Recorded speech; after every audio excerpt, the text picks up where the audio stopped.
Motovlogger nakaengkwentro ng isang driver ng pickup na si Yana na kilala rin bilang Yana de la Cruz ay isang Filipina motovlogger na aktibo sa YouTube at social media platforms tulad ng Facebook at TikTok.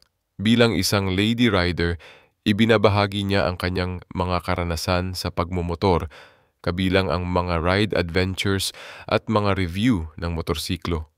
Isa sa kanyang mga tampok na motorsiklo ay ang Kawasaki Ninja 400 na tinatawag niyang Vader. Gayunpaman, kamakailan lamang, naging kontrobersyal si Yana matapos masangkot sa isang viral road rage incident sa Zambales.